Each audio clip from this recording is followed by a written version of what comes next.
So what is this wholesaling thing you're talking about? Welcome. If you are new to the real estate investing world, maybe you're a seller looking to sell your home, we're going to cover some basic concepts that are pretty common practice in the real estate investing world, but not well known outside of the real estate investing world, and how it can impact the sale of your home. If you are an investor looking to become a wholesaler or improve your wholesaling business in Texas, we're going to be covering a lot of things in this video that can help you maximize the value of every engagement that you have with both sellers and with your end buyers, and hopefully help you earn more business by setting clear expectations with sellers. We're going to be covering all sorts of questions like, what is wholesaling? Should I sell to a wholesaler? How do I know if I'm selling to a wholesaler in Texas? And what is the difference between a wholesaler and a realtor? A lot of people get those kind of mixed up. They're kind of similar in some ways, but they're very different in other ways. So stay tuned. We're going to dive in and get you the information you need to know.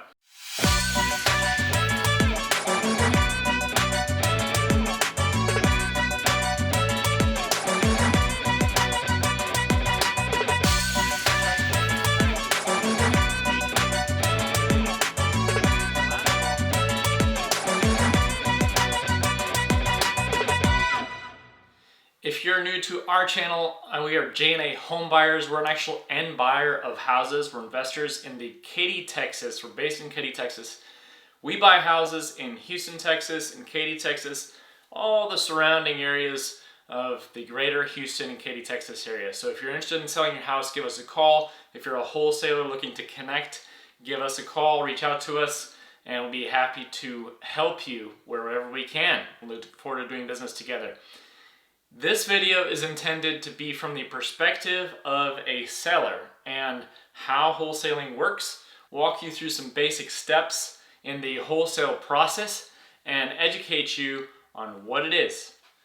So what is wholesaling? Let's dive in. Let's say you are a seller of a house. I know, very good artwork, I gotta say. Find us in this class.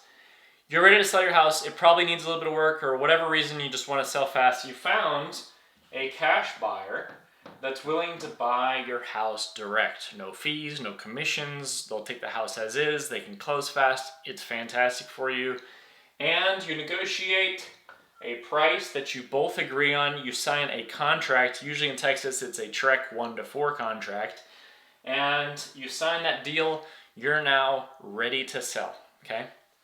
Well, wholesaling is this guy can go and turn around and he can sell, they can sell their rights to that contract to another buyer. So what he does is he makes an agreement, another agreement.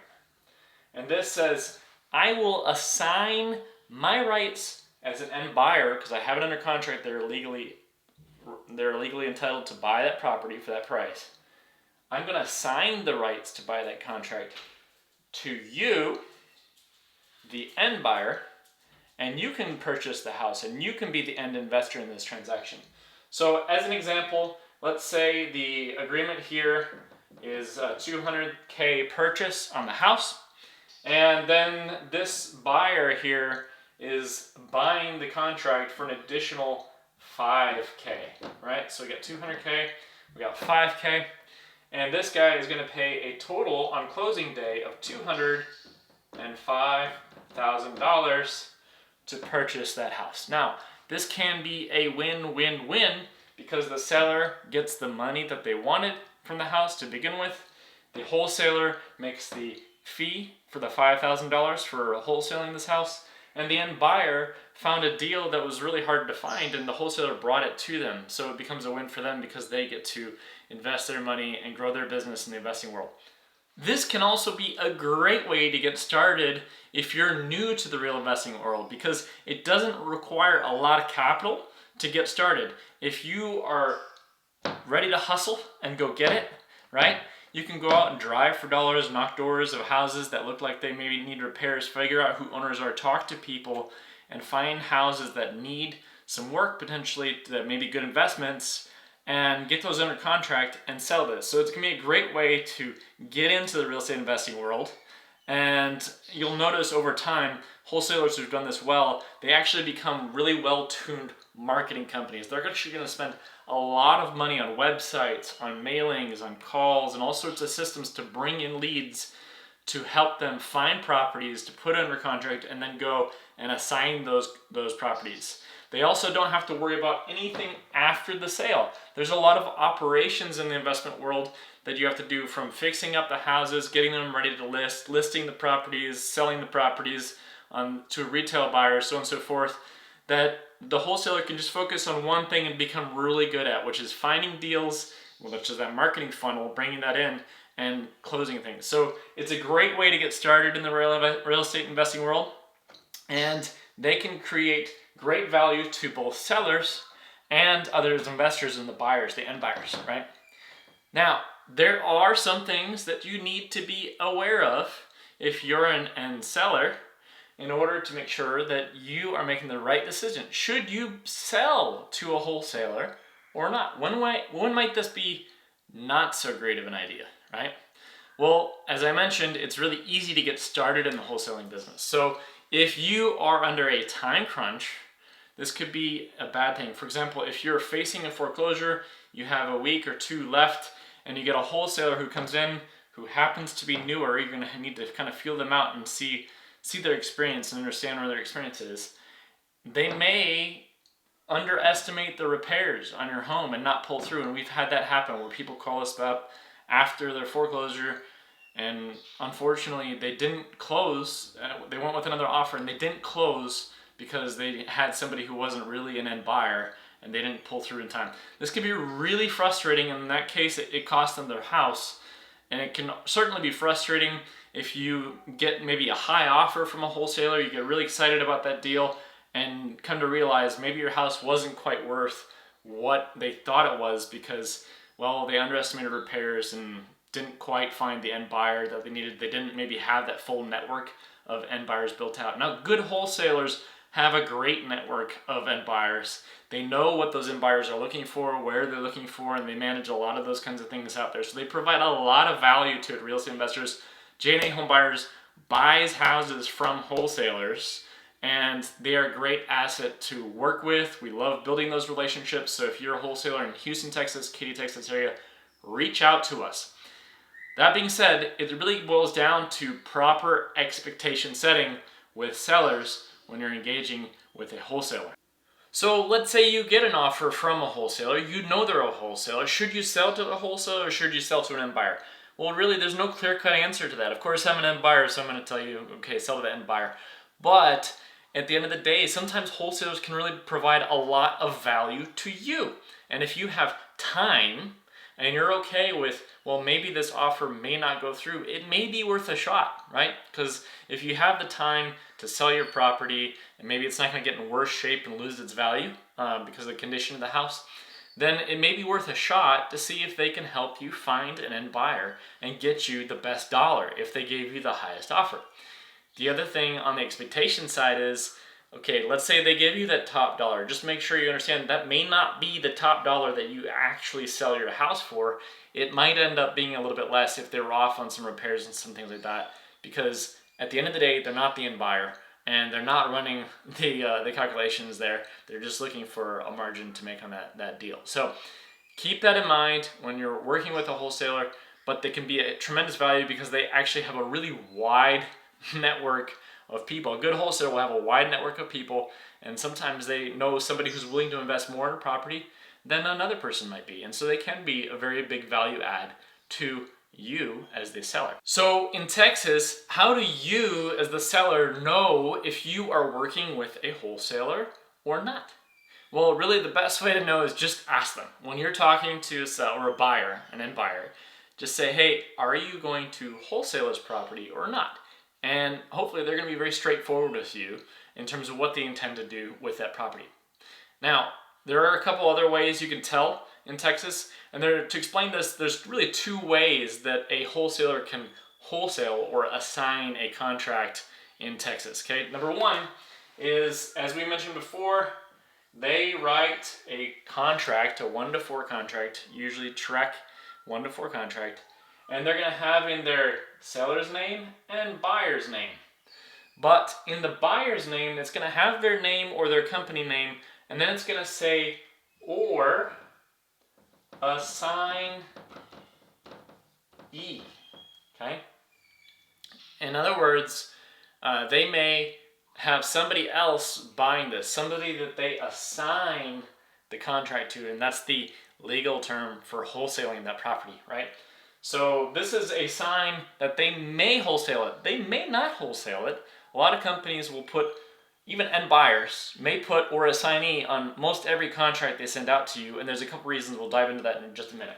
So this is one way you know that they may assign that contract. Another way, and this way you're really not going to know if they're going to wholesale the property or not. They write the full 1 to 4 contract. It has your name and it has their name. That's it. You're not going to know much else. Now the wholesaler then will, on closing day, they're going to bring, let's say the purchase price was that $200K again, okay? 200, if I can write right here, 200K. And the end buyer was the 205, okay? What they're going to do, this wholesaler is going to bring $200,000 cash of their own money. They're going to purchase this property, and then literally minutes later, they already have, the end buyer has another contract, okay, that they're going to buy this for 205. So this is actually proper sale and repurchase of that property, right? And you, as the end seller, you may have zero visibility on what is happening in that transaction. I'm not sure you really need to necessarily in that case because it's there. Just understand that sometimes they may not put or assignee and they intend to wholesale it and they may intend to use somebody else's money. And so there may be variables in there that cause a deal to fall through on closing day if it's not all set out, clear, and done. So again, best way to know if they're wholesalers, just ask them. Like, hey, how are you going to fund this? How do you guys transact these deals? Are you going to be wholesaling? And feel out their experience when they're talking with you. And if you're a seller, that's the best way to know, okay? Again, wholesalers are not bad. We buy houses from wholesalers all the time. They are a huge value add to sellers with their network and a huge value add to investors as they are looking for deals, and it's hard to find good deals. It really is. They spend a lot of time and money finding good deals. I mentioned briefly earlier that end buyers actually sometimes will wholesale a property, and there may be a few reasons why they do that. One, they may have too many properties already going under contract, their crews are running busy, and they like to focus on, let's say, 10, 20 houses at a time. Anything more than that, they might start wholesaling. So again, to help the seller sell the house, and in order to make some money off their marketing spend, they may opt to wholesale that property in order just to handle that load. Another reason might be it's outside of their buying box or their buying criteria. For example, it might be too many hours away, or maybe the style of flip that they do is a 200K home, or maybe it's $1 million home and they just don't buy outside of that box. So they might wholesale that property in order to kind of keep that marketing funnel going and focus on a key type of flip that they do and really specialize in, right? So those might be two reasons. A third reason might be on equity and funding with other partners. For example, let's just say company A. So company A gets a property under contract, right? And this company has 2 members, 1, 2, okay? They own that property. They are going to seek funding from a third party, and that third party says, hey, I don't want interest rate or whatever, I want actually equity in that property. Well, the thing is, these 2 people have other houses that are already under contract, so it doesn't really work for them to create a third party to that, because that third party doesn't have any rights to those other houses that are under contract. So what they do is they go create a company B. And this company B is a new company, right? After this is already in contract. So it's in contract with a different company. Now you have 3 people in this company, and then they create an assignment over to this. So it can be a way to basically structure different deals. It doesn't mean that the buyers are changing. It doesn't mean there are deals changing. It doesn't mean anything's happening. There may be no fee in between there. It's just a simple way that you don't need to go re-sign the contract, and that contract could be assigned to the new entity, and you may have different funding under that entity. So end buyers do sometimes wholesale a deal. Doesn't mean that they're not an end buyer. It just may be for what it is. Again, it comes down to setting expectations, clearly communicating as a seller, when do you need to sell, what do you need to make, and being content with that, and how investors make money. I know it can be a little bit confusing. This is where we try to always make sure that we're very clear and transparent in how we engage with our sellers to get you, again, maximizing the value of every engagement on the seller side and the buyer side. So at this point, you're probably wondering, like, this sounds an awfully lot like a realtor, right? How are they any different than a realtor? Well, there's several similarities between realtors and wholesalers. One, they're kind of a middle person in a transaction to selling a home. They're both also really good usually at solving problems. If you're facing a problem, they have a network of people that they can lean on, either buyers or repair people or whatever, maybe financial situation. They're both good at solving problems. And last of all, they both get paid when the property is sold. So if you're a seller, they're both very incentivized to make sure that they sell your property and help you out. They don't get anything if they don't. So where are they different? Realtors have to go through a very rigorous testing process, courses, etc. that they need to go through. The state of Texas requires them to go through. They're going to go through a background check, and they're going to report to a brokerage when they start as a realtor, or they may become a broker down the road. There's a lot of regulation and things that they need to keep up with, training, background checks, etc. And they have to report to TREC and follow the TREC code of ethics. These are kind of things above law in terms of being clear and transparent. We have several realtors on our team, and we love doing this because it helps us just keep our business super clean and very much up to standards. When we make our offers, we mean their offers. This is what it is, and they help us keep everything in check. Wholesalers and realtors get paid slightly different, right? A wholesaler is going to put a property under contract, and then they're going to make a separate agreement to assign the rights to that contract, and that's how they get paid. It's up to them to basically negotiate that out.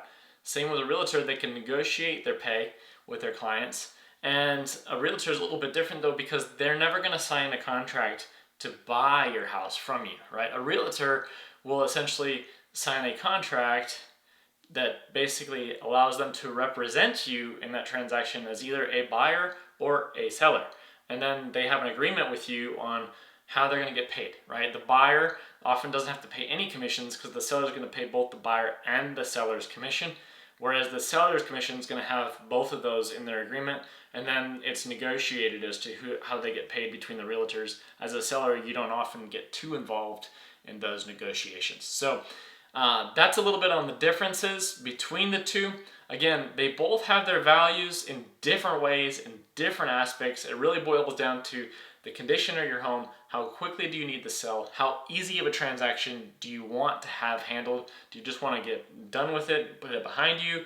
Or are you wanting to maybe sit it on the market, have some advertising spend, have professional photographers, and see if you can get top dollar?